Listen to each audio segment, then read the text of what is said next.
Assalamualaikum warahmatullahi wabarakatuh. Balik lagi di channel ini. Hari ini kita akan belajar tentang penalaran proporsional. Materi yang sudah saya siapkan mengacu pada buku dari Yopi Wahyu Purnomo ini ya.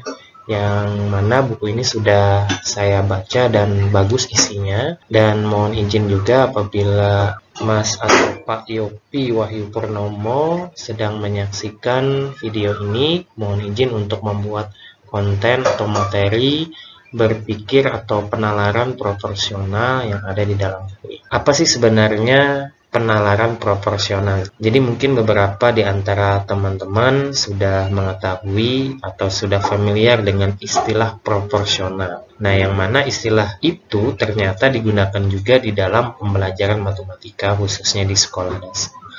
Nah, untuk lebih memahami tentang penalaran proporsional, mari perhatikan ilustrasi berikut. Yopi menanam pohon jenis pertama dan jenis kedua dalam waktu yang bersamaan. Tinggi pohon jenis pertama adalah 2 meter dan pohon jenis kedua adalah 3 meter. Setelah 1 tahun, tinggi pohon jenis pertama mencapai 4 meter dan tinggi pohon jenis kedua adalah 5 meter. Manakah pohon yang tumbuh pada tingkat yang lebih cepat? Nah, kira-kira kalau teman-teman diberikan soal seperti ini, apa jawabnya? Oke, kemungkinan jawabannya itu yang pertama, teman-teman akan menyangka bahwa kecepatan tumbuh dari kedua pohon itu adalah sama. Mengapa sama? Teman-teman berpikir bahwa selisih tumbuhnya sama, yaitu 2 meter. Nah, sekarang kita lihat bagaimana penalaran proporsional ini diproses dalam soal berikut. Pada gambar terlihat bahwa ketika pertama ditanam jenis 1 atau pohon 1 tadi berukuran 2 meter ya, sedangkan jenis 2 berukuran 3 meter. Nah, setelah 1 tahun ditanam, maka jenis 1 tadi tumbuh sepanjang atau setinggi 4 meter, sedangkan jenis 2 setinggi 5 meter. Seperti yang sudah saya sampaikan tadi, memang selisihnya adalah 2 meter untuk jenis pertama dan jenis kedua. Nah, namun kita bisa melihat di sini ya, pada pohon jenis pertama, dia akan mencapai posisi 4 meter dibandingkan dengan yang sebelumnya yaitu 2 meter. Maka kecepatan tumbuhnya adalah 2 kali dari sejak awal ditanam. Nah, sedangkan pada jenis kedua, bermula dari 3 meter menjadi 5 meter. Tidak sampai 2 kali lipat. Artinya bahwa pohon jenis 1 dengan pohon jenis 2 itu berbeda kecepatannya. Pohon jenis 1 dirasakan lebih cepat jika kita melihat dari tinggi awal, yang mana tinggi awalnya adalah 2 meter. Kemudian dia langsung loncat menjadi 4 meter, 2 kali lipatnya. Nah, sedangkan jenis 2 itu dari awal 3 meter, kemudian tumbuh menjadi 5 meter. Walaupun selisihnya sama-sama 2 meter, tetapi untuk jenis kedua ini dia tidak mencapai 2 kali lipatnya. Nah, sehingga dikatakan di sini bahwa pohon jenis 1 ini memiliki kecepatan tumbuh yang lebih cepat dibandingkan dengan jenis kedua. Disinilah penalaran proporsional diproses ya. Yang mana ketika kita masih berpikir tumbuhnya tadi sama-sama 2 meter, sehingga disimpulkan sama untuk kecepatannya. Nah, maka di situ kita belum menggunakan penalaran proporsional. Nah, mungkin dari ilustrasi ini teman-teman sudah bisa memahami ya sebagai awal apa sih sebenarnya penalaran proporsional. Jadi penalaran proporsional ini sangat bagus untuk kita ajarkan kepada siswa kita ya. Namun tidaklah mudah bagi seorang guru untuk menanamkan penalaran proporsional ini. Seorang guru juga harus bisa menggunakan penalaran proporsional ini di dalam setiap pengerjaan matematika ya. Teman-teman sebagai calon guru ini harus mengetahui perbedaan hubungan aditif dan hubungan multiplikatif. Dapat diilustrasikan pada tabel berikut ya. Di sini sudah ada tabel untuk membuat minuman sirup ya, berdasarkan komposisi air dan sirup tadi. Kemudian kalian bisa menjawab secara individu maupun kelompok tentang pertanyaan-pertanyaan yang ada di bawahnya. Misalkan yang pertama, berapa rasio dalam sendok teh banyaknya air terhadap sirup gelas yang total takarannya 10 sendok teh. Kemudian dilanjutkan dengan total takarannya yang 20 sendok teh. Sampai pada yang 40 sendok teh. Nah, apakah kalian dapat melihat hubungannya? Ketika kalian sudah melihat hubungannya ya, cobalah untuk menjawab pertanyaan selanjutnya. Jika saya mempunyai 1 sendok teh sirup, berapa banyak air yang dibutuhkan sehingga rasa sirup itu tetap sama atau terjaga ya. Kemudian tips yang kedua, saya ambil juga dari bukunya Yopi tadi ya. Kalian harus mengenal atau membedakan atau memilih ya rasio yang tepat, sesuai, dan masuk akal. Nah, ini kita lihat dari beberapa ilustrasi di bawah. Yang pertama, jika seorang gadis dapat berjalan kaki ke sekolah dalam 10 menit.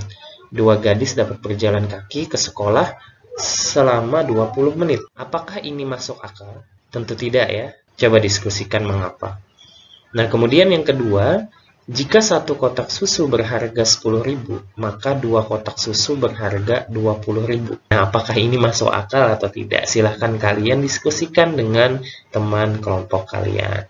Kemudian tips yang ketiga, kalian atau siswa kalian nanti harus mengetahui kuantitas pembentuk rasio yang berbeda. Itu belum tentu memiliki nilai yang berbeda.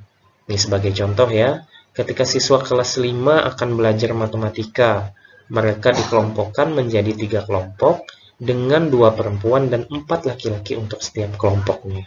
Sedangkan ketika belajar agama, mereka dikelompokkan menjadi 2 kelompok dengan 3 perempuan dan 6 laki-laki untuk setiap kelompok. Nah, di sini kalian akan menjelaskan hal-hal apa saja yang berubah dan hal apa saja yang tidak berubah. Nah, coba diskusikan juga dengan kelompok kalian. Kemudian yang terakhir adalah yang paling penting dari proses penalaran proporsional ini ya. Yang mana tips yang satu ini memang sudah terbentuk secara alami berdasarkan hasil pengalaman teman-teman mungkin dalam menjawab soal. Artinya, semakin banyak teman-teman mengerjakan soal, semakin banyak teman-teman menyelesaikan masalah yang berhubungan dengan matematika, maka teman-teman akan membentuk secara alami kemampuan ini. Nah, kemampuan ini disebut dengan unitizing, ya, di mana unitizing ini merupakan sebuah proses mental dan alami yang digunakan untuk menetapkan satuan dari ukuran kuantitas yang diberikan. Nah, sebagai contoh ya, terlihat pada gambar coklat batangan. Kemudian, siswa diminta untuk berpikir. Lalu mereka dapat membayangkan bahwa coklat tersebut terdiri dari 6 satuan, 2 satuan 3-an, atau 3 satuan 2-an. Kalau teman-teman mahasiswa, calon guru, atau siswa nanti sudah mempunyai kemampuan unitizing ini, maka mereka akan dengan mudah untuk menyatakan bahwa 2/3 dari batangan coklat itu berapa. Nah, itu mereka sudah bisa langsung memproses di dalam pikirannya tanpa harus menghitung secara rinci. Nah, inilah yang disebut dengan unitizing. Kalau istilah di dalam filsafat, mungkin itu adalah sebuah intuisi di dalam matematika.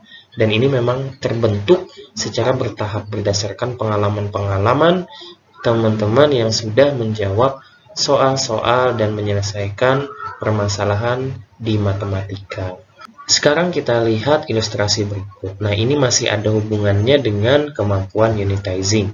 Berdasarkan gambar pada slide, itu terlihat bahwa ada beberapa persegi dan persegi panjang ya, yang mana ini membentuk sebuah persegi panjang besar. Diskusikan dengan teman kelompok bagaimana kalian melihat dan mendapatkan nilai dari 1/8 dan 1/4 berdasarkan gambar tersebut.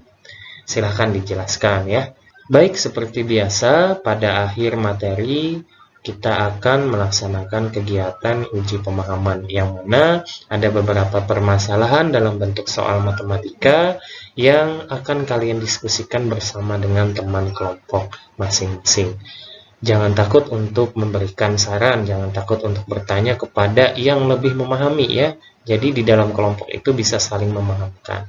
Nah, kelompok yang satu itu bisa juga berdiskusi dengan kelompok yang lainnya. Jadi tidak ada batasan untuk berdiskusi itu. Silahkan kalau kalian ingin menyontek, nggak jadi masalah. Saya tidak melarang. Yang saya larang adalah ketika kalian menyontek, itu kalian tidak paham apa yang kalian contek. Segitu aja dulu video kali ini. Mudah-mudahan bermanfaat dalam memahami penalaran proporsional yang memang terlihat baru bagi teman-teman. Silahkan like video ini dan jangan lupa untuk mengomentari kalau memang ada hal-hal yang ingin kita diskusikan. Sampai ketemu di video selanjutnya. Salam sehat selalu, jangan lupa bahagia. Assalamualaikum warahmatullahi wabarakatuh.